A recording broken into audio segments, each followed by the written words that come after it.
Hi guys! Welcome back to my channel. Dito ako ngayon sa labas na naman. Gala ulit. Kaya nang dati, gala-gala, nag-walking ako kasi maganda yung weather ngayon. Ang bilis ang patakbo no. Maganda yung weather, mainit, kahit malamig mainit. So, pag ganitong maganda yung weather guys, tag dito, lumalabas talaga ako kahit wala si husband. Pero nagpapaalam naman ako pag lumalabas ako. Sinasabi ko sa kanya, lalabas ako kasi maganda yung weather. Kasi later on, sabi niyo, sobrang malamig na daw. So, habang maganda pa yung panahon ngayon, kaya ko pa yung lamig. So, labas-labas. Kasi maaga ngayon yung out ni husband. 2 o'clock. So, 20 minutes na lang, palabas na siya. So, nagpunta ulit ako dun sa sa Okay. Kasi parang libangan ko ng puntahan yun eh. Nawiwili kasi kung pupunta dun. Kasi everyday, meron silang mga bagong items. Kaya, nagpunta ulit ako dun. So, may nabili ulit ako. Kasi meron siyang pinapahanap sa akin ng isang araw. May pinahanap siya sa akin kung meron daw yun sa Okay. Sabi ko, titingnan ko. Daming malalaking truck. So, sabi ko, titingnan ko kung meron. So, meron naman. Nahanap ko yung pinapahanap ni husband. So, malapit na siya matapos. Sabi ko, mag-meet up tayo sa labas ng trabaho mo para sabay na tayo umuwi. So, ayan.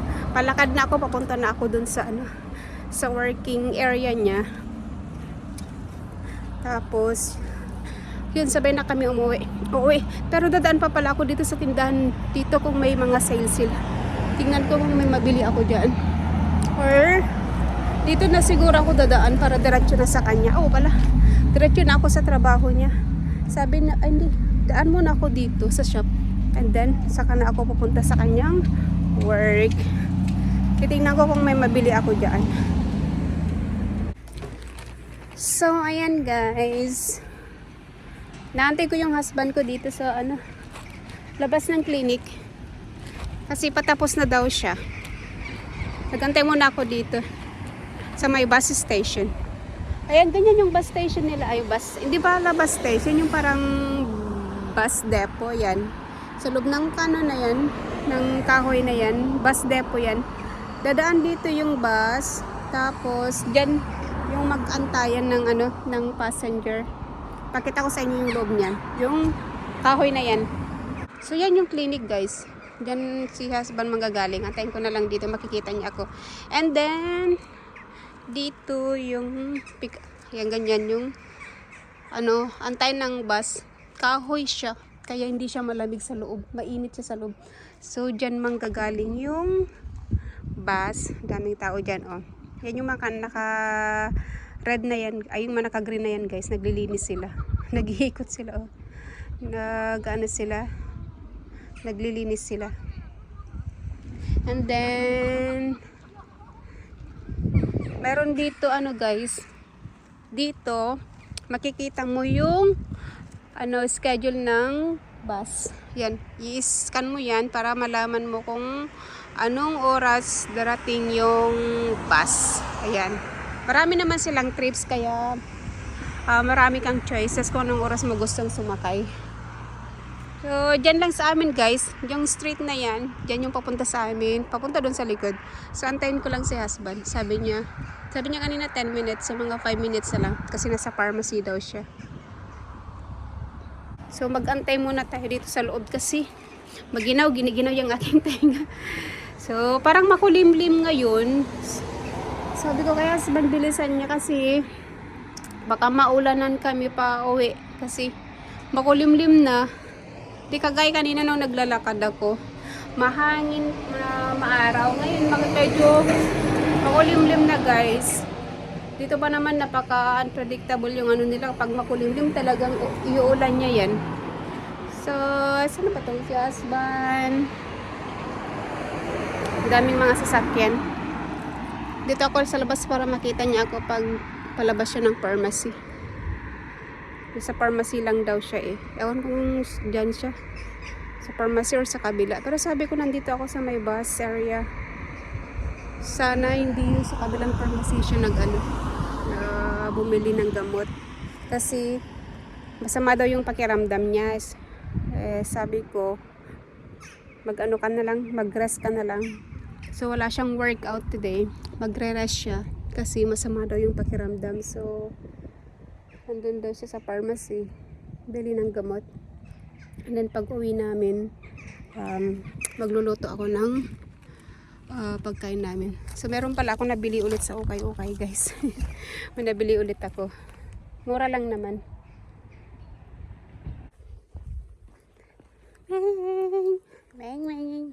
So yun na nga guys.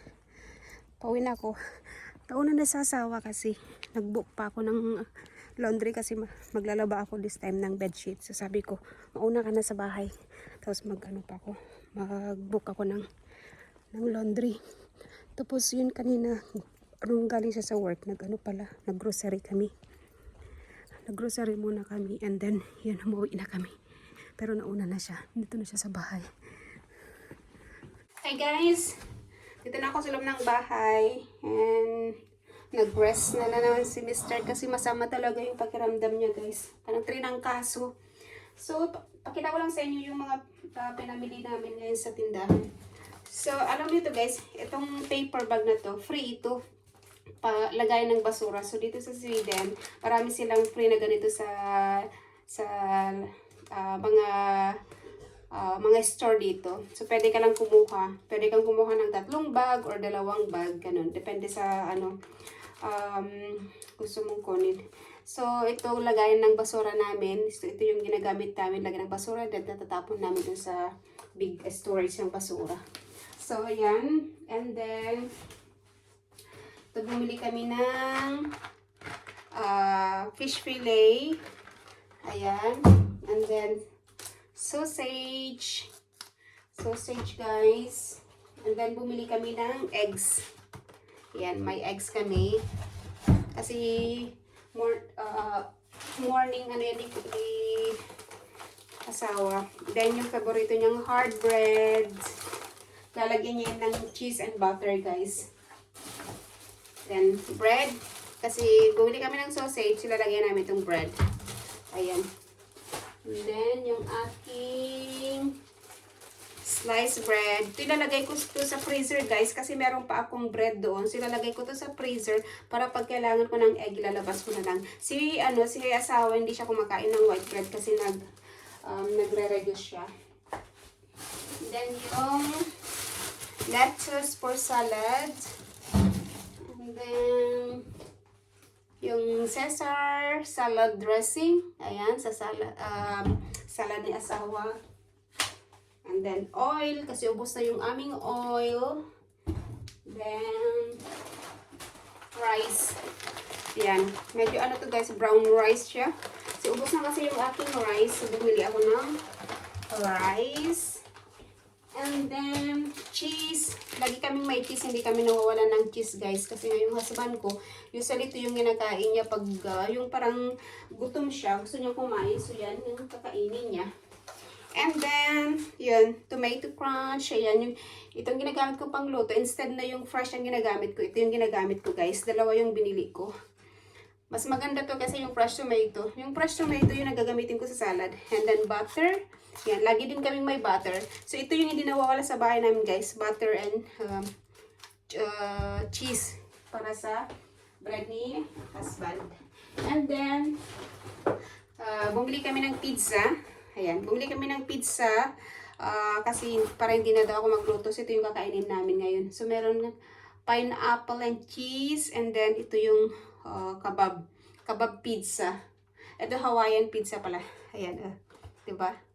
So, dapat bibili kami dun sa pizza shop. Pero, nagmamadali na si Mr. kasi masama pakiramdam niya. So, bumili na lang kami ng frozen. Then, i-reheat ko na lang sa oven mamaya. Ayan, diba? Sarap yan. And then, ano pa? Bumili din kami bumili din siya ng donut kasi pang kape daw niya mamaya. Yung donut. And then, french fries. Ayan, malalaking french fries ko, guys. Kasi para dun sa fish stick na yun. Kaya bumili siya ng french fries. And then, ito guys, ito yung pinakagusto ko kasi potato na may mayonnaise siya guys. Ang sarap-sarap nito. Nung una, akala ko hindi masarap. Kaya every time na sinasabi, bili tayo ng ganyan, sinasabi ko hindi. Kasi pag hindi ko alam yung pagkain, hindi ko talaga bibilihin. So, ayan, nung isang araw, nakatikim ako ng ganito, sabi ko, ang sarap pala. So, yun, bumili siya ulit ng ganito. So, yan, potato. Parang potato salad siya. And then, bumili siya ng ham sa kanyang sandwich. And then, bumili kami ng beetroot kasi ito lagi kong nilalagay sa salad niya. Ubos na yung beetroot na nilislice ko. So, sabi ko, bili tayo ng dalawa. Kasi i-slice ko yan guys. So, nilalagay ko dun sa bottle. And then, fresh tomato sa kanyang salad. Ayan. And then, yung tuna, ayan o. Bumili kami ng tuna para sa kanyang salad din. Ayan. And then, chicken. Ito, napakamura nito guys. Chicken legs. Napakamura. 14 lang itong dami-dami niya. 1,000 grams. Tapos 14 prawn lang. Napakamura na talaga. Ayan. So, gagawin kong adobo yan. And then, corn. Ayan. Ito hindi nawawala sa salad ko na ginagawa ko para sa kanya. Kasi nagsasarap ko talaga ako sa salad na may corn. So, that's it guys for the vlog for today. Yun na yung mga pinamili namin. Ang dami today kasi. Tagal na namin din nag-grocery kasi laging busy si husband. So, today, sabi niya tara na. Kahit may sakit siya, pinilit talaga niyang pumunta muna sa sa grocery para lang matulungan ako. Sabi ko, ako na lang pupunta. Ako na lang pupunta mag-isa mag-grocery. Pero sabi niya, kung ikaw pumunta mag-isa, hindi mo naman kayang buhatin yan. Kasi maglalakad lang ako kasi wala akong driving license dito. Sa Pilipinas meron akong driving license pero dito wala. Kaya sabi niya, sige, sama na lang kita. So, yun. That's it guys. Thanks for watching. See you in my next vlog again. God bless everyone. Bye!